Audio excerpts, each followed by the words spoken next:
Enterprise-ийн хөгжлийн хөтөлбөр нь залуусаас залуус чиглэсэн хөтөлбөр бөгөөд эхний хөтөлбөрт оролцсон залуус хөгжлийн хөтөлбөр хоёрын бүрэн хэмжээний хөтөлбөрийг боловсруулсан. Тэд чиглүүлэгчдийн тусламжтайгаар бүрэн хэмжээний хөтөлбөрийг боловсруулж санаагаа бодит болгох боломжийг залууст үлдээсэн юм. За ер нь бол ихэнх сургалтууд одоо хүмүүсийг ийм лекцэр хөө маягаар ингэж тийм сонсгож заадаг бол энэ нь одоо тийм чиглүүлэгч багш нар маань 10%, орцогчд нь өөрөө 90% гэдгээр одоо бид нар өөрсдөө одоо асуудлаа төвшүүлж өөрсдөө асуудлынхаа төлөө хийж өөрсдөө нь оролцож өөрсдөө нь асуудлыг шийдвүүлж байгаа нь хамгийн том онцлог давуу тал ирсэн. Олон хүмүүсийн өмнө өөрийгөө илэрхийлж чаддгүй байсан энэ хөтөлбөрт оролцоод маш нээлттэй болж олон хүмүүстэй баг болж ажиллаж өөрийгөө маш их нээж даван толсон. Бид бүгдээрээ шинэ санаануудыг өдөр тутамдаа гаргаж идэг. Энэ санаагаа амьдралд хэрэгжүүлэх алхмуудаа тодорхойлох арга зүй суралцах хэрэгтэй юм байна. За эндээс гараад бид нар нийгэмдээ яаж энэ enterprising буюу шинэ санаануудаа шийдлүүдээ хэрэгжүүлж болох вэ гэдэг баг бүрэлдэхүүнээ бас сонгосон байгаа. Яг энэ enterprising хөгжлийн хөтөлбөрт оролцох нь миний хувьд маш том өөрийгөө дээш нөхөж байгаа шалгуур байсан. Бидний энэ төслийг бичээд ингээ гаргаж байгаа эцсийн үр дүн үнэхээр гайхалтай байлаа. Өстой гоё байна. Гэрэл асчийн хийж бүтээх их хүсэлтэй байна гэж хэлж байгаад бас их урам авч байна.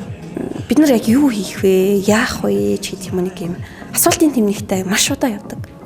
Тэгэхээр залуучуудад хандаж хэлэхэд юу гэх вэ гэхээр асуултын тэмдэг яах юм бэ? Тэр зүгээр дараагийн асуудал. Тэдний боловсруулсан хөтөлбөрт тулгуурлан 2 дугаар ээлжийн залуус Эрдэнэтийнхөө өмнө тулгамдсан асуудлын шийдлийг олохоор санаагаа нэгтгэж байна. За залуусын хувьд Эрдэнэтийн хог хаягдлын асуудлыг хэрхэн шийдэрлэх болон хоггүй хот болохоор олон бүтээлч санаачлагыг боловсруулжээ.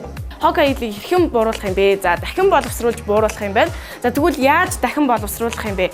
Иргэдийг хогийг ангилуулж иж дахин боловсруулах юм байна. За мөн манай багийн бодвол одоо бүтээлчээр хийсэн зүйл нь гэх юм бол энэхүү одоо хогийн савыг ангиллын хогийн савыг Орсын 4 ангитай өөртөө бүтээгээд тэгээд эхний ээлжинд тавьж өгсөн. Хогийн ангилын сэдвт сургалтыг ерөнхий боловсролын 14 дугаар сургуулийн 4 дугаар ангийн ингэж 2 бүлгийг сонгож орсон.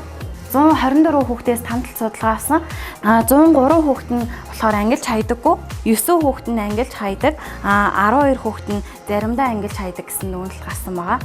Бидний ураа бол хог биш юм. Хотын соёлыг хоггүй эрдэнтээс хамтдаа бүтээцгээе гэдэг. Хогийг ангилах зорилготойгоо 4 өнгөөр ялгаж өгсөн байгаа.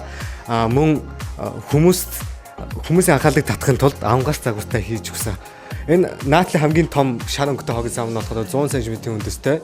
Улаан цэнхэр хогийн сав нь 85 см-ийн үндэстэй. Хамгийн задлын саал сав маань болохоор 70 см-ийн үндэстэй сав байгаа. За тэгээ хог хаягдлын хэмжээг багасгах аргууд гэдээ бид бас жоохон судалж үзсэн. За энд бол эхлээд хогийг их усүүдээр нь ялгах гээд гэртээ ангилж хаях хэрэгтэй. Хог хаягдлыг дахин боловсруулах.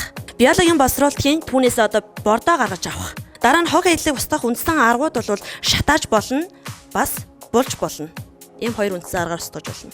Үр дүнгуудээс харахад манай 5 багаар ажилласан залуучууд маань хог хаягдал гэдэг сэдвийн хүрээнд маш олон төрлийн туршилтуудыг богино хугацаанд ч гэсэн үр дүндээ маш олон төрлийн туршилтуудыг хийгээд өөрийн гэсэн онцлог бүтээлч байдлаар бас ингэж үр дүнгээ танилцуулж чадсан бол бидний хувьд бас аягүй ингэж авууштай бахархмаагүй үйл явдлуудын нэг болсон байгаа.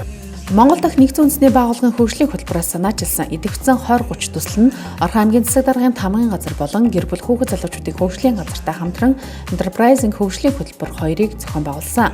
За Эрдэнэтнөө зохион байгуулагдсан тус хөгжлийн хөтөлбөрт 15-аас 34 насны залуус хамрагдаж Enterprise-ийн чадвараа хөгжүүлсэн. Эрдэнэт хот тийм ээ залуучууд өөрсдөө санал гаргаж түүнийгээ бусдад уриалж тэрийг нь бас нутгийн удирдлагын хүмүүс одоо ингэ сонсож байгаа гэдэг нь бол үнэхээр нэг сайн тал гэж бодож байна. Энэ байдлаараа бол Монголд ирээд 10 сар болж байгаа хугацаанд бол болж харж байгаа хамгийн сайхан зүйл байна гэж